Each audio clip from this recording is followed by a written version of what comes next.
Welcome back, everybody, to the Paper Mario the 1000-Year Door playthrough. This is part 34, and we're finishing up with Chapter 5. 4. Yes, 5. Alright. If you couldn't tell, it's been a while, so, yeah. This is the end of Chapter 5, yes. Alright, so we just got thrown out of, what's the Cortez's, spooky ghost ship. And that's completely fine, because, you know, we didn't want to stay on there any longer than we needed to. So we're gonna have some... Oops. Yeah, alright. We're gonna have some... Oh. Yoshi, you know, I love how these guys are just all over the place. It doesn't matter where in the world you are, as long as you fall into any body of water, anywhere, those chompy guys will be in there. I keep forgetting their names. They're like nibblers or something? I don't remember. Anyway. Whoa, it was like an earthquake in there. You alright? No, it was actually an earthquake in there. We're all gonna die. Alright, beat Cortez. Yeah, I mean, you know, that's easy stuff. This is Mario we're talking about. He always does the impossible. Do the impossible... Oh god, I forgot how the lyrics go. Fight the power! A breeze. How are we gonna bust that solid rock? Huh. Gee, I don't know.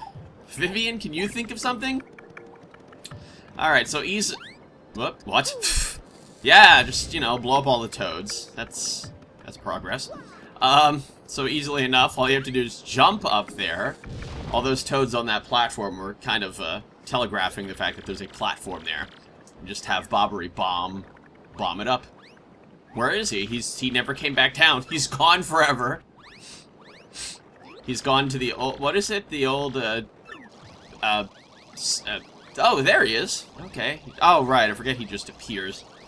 I was gonna say he went to the... What is it? The old Salty Bombs heaven or whatever? Paradise in the sky or something? You saved our lives, man. But I need to leave. Now! I don't blame him. All those toads all looking the same. Looking like their mushroom heads were all, like, chopped up and stitched back together for some reason. And it's just awful, man. Awful. I don't even want to know the things that they saw when they were locked up in there. Alright, or stranded in there. Sorry, they weren't really technically locked up. Alright, so now what do we have to do? We have to talk to people or something? Oh, no, we just walk over here. Hey, it's that guy. Great.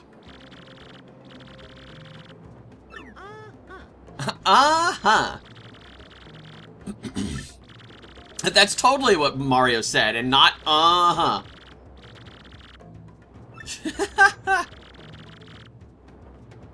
Alright.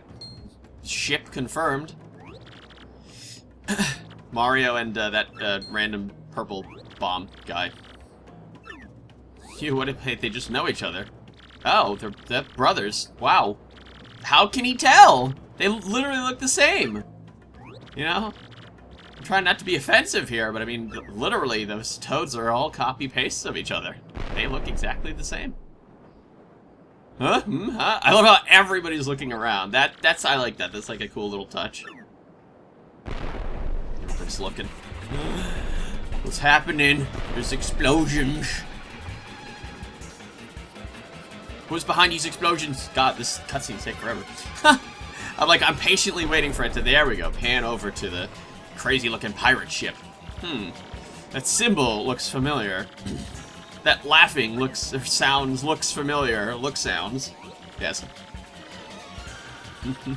No need for fake politeness anymore.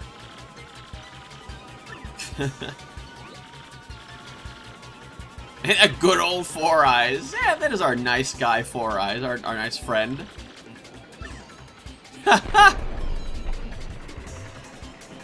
They're pretty oblivious.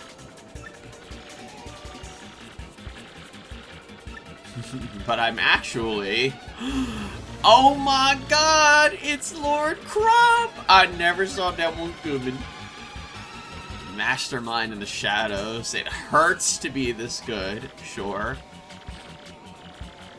I mean, I don't see... You know, if you were really that good, you would have had the Crystal Star by now. But... no. You don't. Was a pirate all this time. Madness! Alright, so I like this part of the story. Specifically like for Flavio.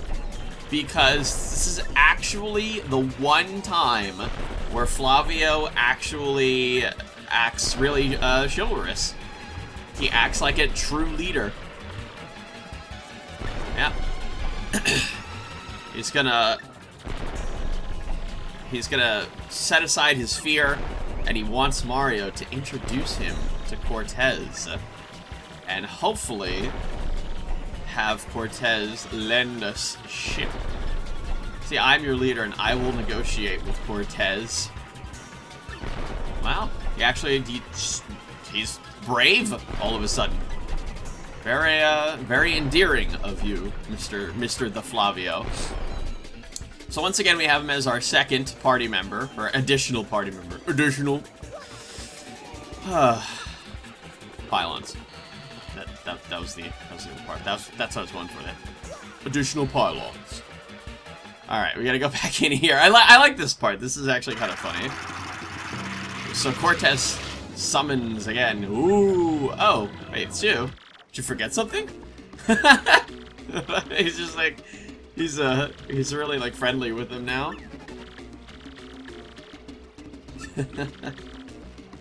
Who the heck are you? Amigo.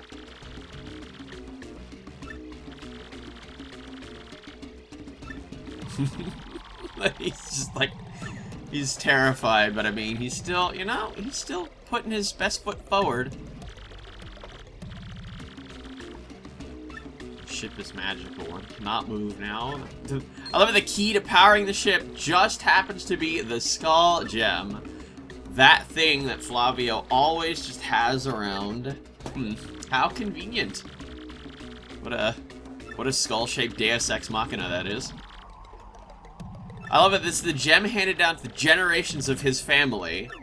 And then he realizes, your ancestors stole that gem from me, you strutting peacock. Well, interesting. So Cortez and Flavio's ancestors actually have some history. Also, I like how he says I should put you on the beach and hang you up like a piñata. He threatens for Mario to just trounce him again while he runs off with the skull gem. Yeah, okay, you know, Flavio can definitely talk the talk. Yeah, you can just talk your way through any deal. True. It just floats on over. Good luck getting that thing back now that it's inside him.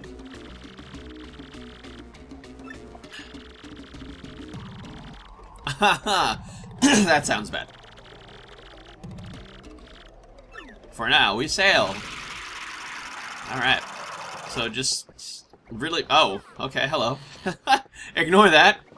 That was a Ken time skip, as I'm pretty sure I mentioned earlier in this playthrough. All for one, guys. If you say so. Alright, here we go. I like this part, I guess. I mean, it kind of makes a little... It's a little bit strange because, you know, you have Cortez, the massive skull, and all these spooky flame ghost guys, and nobody's scared of them at all. So, that's interesting. Well, now we have big old Cortez on our side. I'm so glad that I did the upgrades to the emulator, because if I still had that old emulator that I was still running like the first few parts of this playthrough, that portion there probably would have lagged miserably. Alright, so this is the epic showdown. Cortez's pirate ship, spooky, ghosty pirate ship, is actually faster than this high-end, friggin' crazy-looking, awesome spiky ship. Oh God! Hello! Look at them go! All right, so we got one more boss fight left to go, and it's a rematch against Lord Crump. So this battle, I should say, is completely different to the other two that we had with this guy earlier. He was gonna turn us into wee seeds. Wait a minute, that's not right. Pretty darn lucky. All right. So, the idea here is, what do we got here with the walkthrough? Let's see if this was useful in any way. Lord Crump has 2 phases here. In his first phase, he's just hiding behind a pile of X-Nauts. They can use a powerful attack, and there's an endless supply of them. So, I believe it says, in both phases, focus your attacks on Lord Crump. Using Power Jump, Power Smash, or Power Bounce will be most effective. If you need to heal, use your new special. Which, actually, you know, like, I guess, small spoiler. Well, I don't have enough Satar power, yes.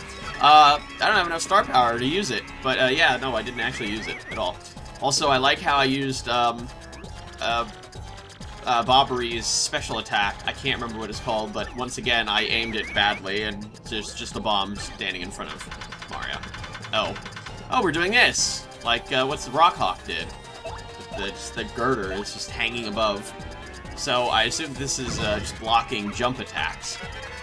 Which Mario's, you know, surprisingly known for. Oh! That's convenient. When is that gonna refill? Oh! It refills my star power, okay. So now, well, now I actually can use it, but again, I don't know if I actually skipped over reading that part, or if I didn't think I needed to heal. But yeah, no, I didn't actually use the new special here. Hey!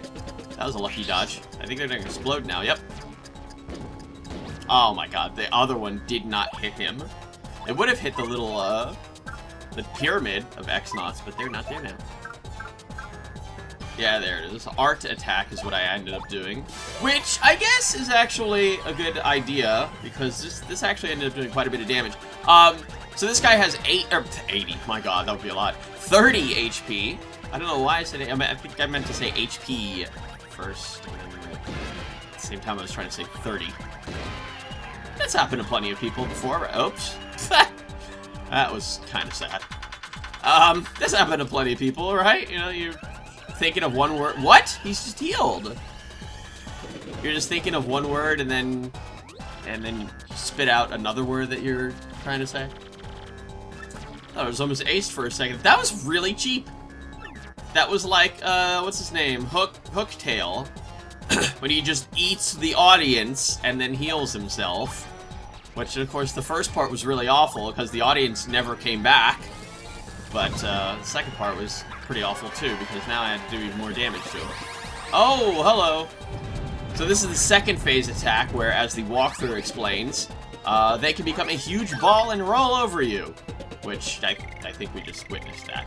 I think everybody got that now. I hate this fog machine thing.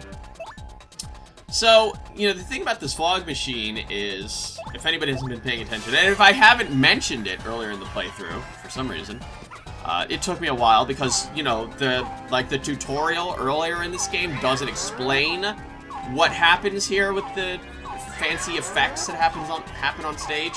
But the fog machine kind of acts as a, like a veil, you know, like there's a chance that attacks can miss from both sides. Also, I didn't screw up on the 5th line! I did it! Sweet. And they can't dodge that because that's a star power attack. Oh, they're all dead. Nice. But, again, as the walkthrough says, there is an endless supply of them, which didn't look like that when we were looking at the ship. Oh, and there's also a chance that it can freeze you, which is what just happened there. Why, Bobbery and Mario and Lord Crump all had stars that just appeared over them like they blocked something. Yeah, there's a chance that the fog machine can freeze you. Not cool, man. Not cool. Yeah, in hindsight, I probably should have used an item here, because, this got really dicey. As you can tell here, this battle is still raging on, but I decided to switch on over to Ken, because I feel like Yoshi's attacks are pretty solid, and he doesn't actually need FP for them. That is insanely lucky. Peril! And once again, I'm not using any items. I really should be using an item here. I think what I should have done here is I should have switched out to Ken, used the Golden Leaf, and then switched back to Mario and just did Power Bounce. I thought, yeah, I wasn't really, like, counting how much HP he had left. I was hoping that this would have finished him. It did not. So I had to get super lucky here and do that. And I believe I had to do it twice because, yeah, now this guy attacks. Yep. Insane. Unbelievable. The things I have to go through. And then, of course, he was one jump away from being defeated. Unbelievable. Yeah, I probably should have just used the Golden Leaf with Yoshi. That probably would have made things a lot simpler, and I would have finished him a turn earlier. But hey, I guess it doesn't matter now, because not only is the battle over, but we got a level up. So everything's nice and healed. And, yeah, this is finally when I realized that your BP can go over 30. And, I would assume that the max BP is 99 here. Though, I'm not actually sure if the max HP or FP is also 99 as it was in the 64 version. Not that I got that high or anything. No, certainly not. Alrighty then. So this guy loses again and runs off with his tail between his legs. Figuratively speaking. We whipped him. That loser won't show his face for a while. Eat seaweed! Nice. Alright. So now we're saving all game progress up to this point, and finally, we're moving on to the post-Chapter 5 stuff. Although I guess you could technically consider that post-Chapter 5 stuff. Although for me, I was actually thinking about this the other day. For me, post-5 chapter stuff happens when, or is everything that happens after the end of chapter screen. And the pre-chapter stuff is everything that happens after the Bowser portion is finished. Alright, so Sir Grotus is not taking any guff, any excuses from Lord Crump anymore. He's telling Lord Crump, either get to it or you're done. You're donezo, kid. Tell the Shadow Sirens to attack Mario again. Oh, good. Get to deal with that again. Fun. Well, they don't have Vivian this time, so I wonder who the third Shadow Siren is going to end up being. So he has 1 Crystal Star, Mario has 5. Feels good. Gotta take some preventative measures. I wonder what that means. Look at her face. She's... She's like, you know, the funny thing about these things, these interactions between Peach and Tech, is that every time she comes in, she's initially really annoyed with him. It's just like, I don't want to be here. But by the end of it, she always leaves smiling. Which sounds kind of inappropriate, if you think about it. You know what I said. But you don't have to think about it. Just leave it at that. There you go. Alright, so Tech needs Peach to do some physical labor. And because he can't do it himself. So he needs her to access specific computers that are not connected. Or, I'm sorry, a specific computer that is not connected to the network that Tech oversees. So, as long as Peach acts according to Tech's instructions, she'll be fine. And that it could potentially be dangerous. Ooh, words. Alrighty then. So now we're in control of Peach, and we're moving on. You know, I will say though that, I mean, I feel like Peach's like whole presence of being in the entire game it just seems like more useful in this game, like than the 64 version. I can't words right now. I don't know what's happening. I have like massive brain block right now. But, I don't know, Peach just overall seems kind of more useful in this game, like, in terms of helping Mario, than she did in the 64 version, where, I don't know, I think the 64 version was mostly just, like, she was doing stuff with Twink, and then Twink would go and report stuff to Mario, whatever, but, like, with this one, she's able to, like, actively communicate with Mario and keep him in the loop, as well as doing, like, you know, some other stuff behind the scenes. I don't know, it feels like she's overall more useful in this game than the 64 version, although, I don't know, maybe it's the nostalgia talking. Oh hey, Singe! Singe had himself a little, a cameo in this video, nice. If you couldn't tell, I didn't have Steam closed, or I wasn't appearing offline, one of the two would have worked just as fine. It might be the nostalgia talking, but I feel like I enjoy the 64 Peach sequences better than than these, at least so far.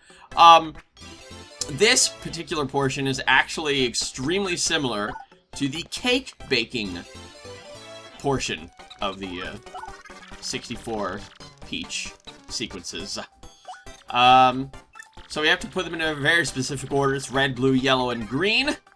And then, also if I recall correctly, red, blue, yellow, and green was like the typical color scheme for like the 4-player games that were on the, at least in like the 64 era.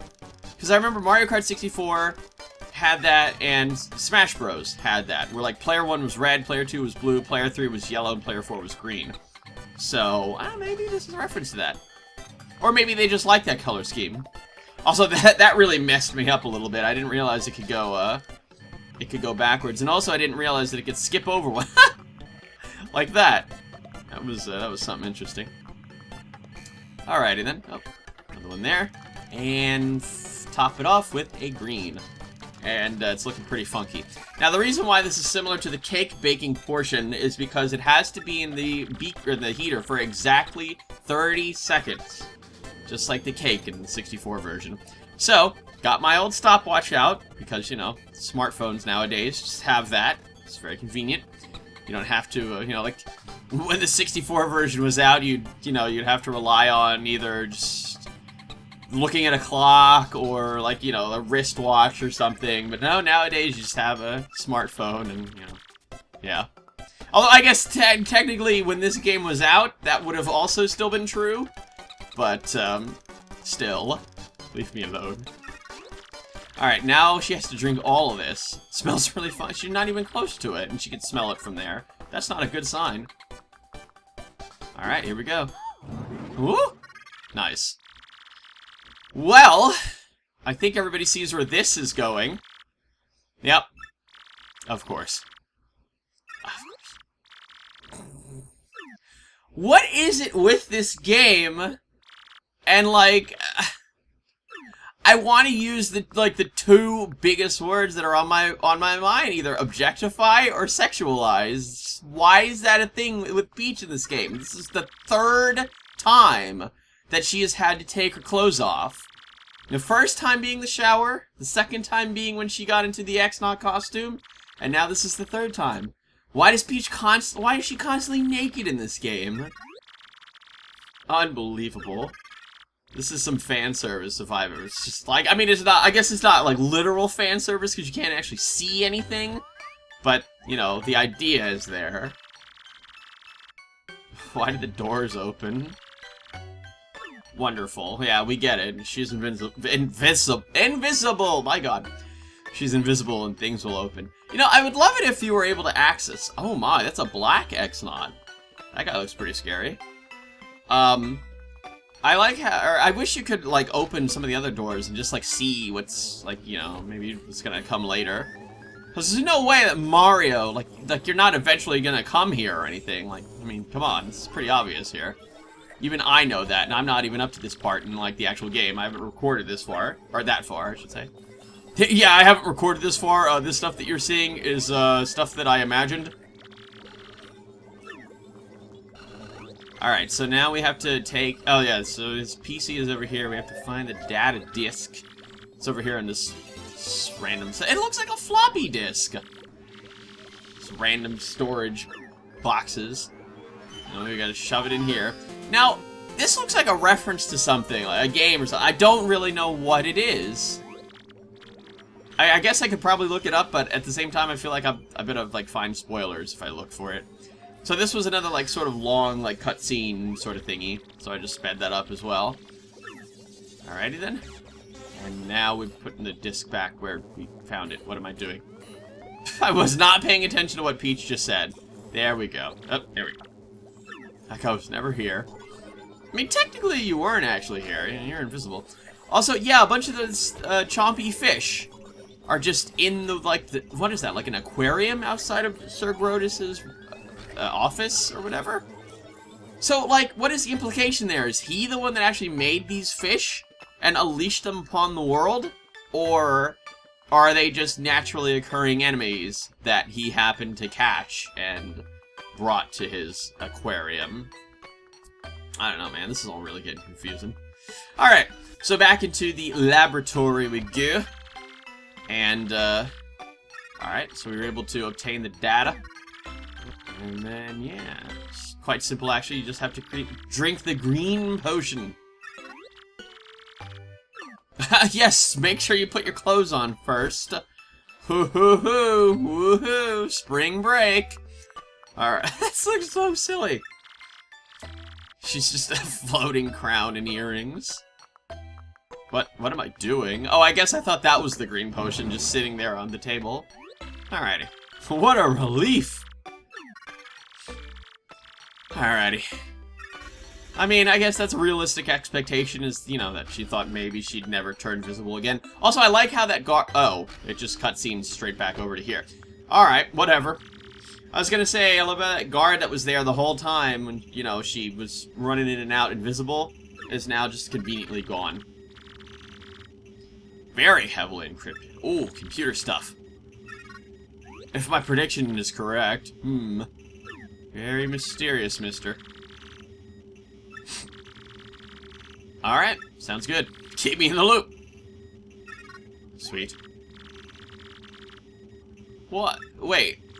I don't really know what she's gonna tell Mario. There's nothing really new that she learned. She's like, hey, I turned invisible and I got a data disk and text decoding it. See ya. Mario's like, wow, that was great.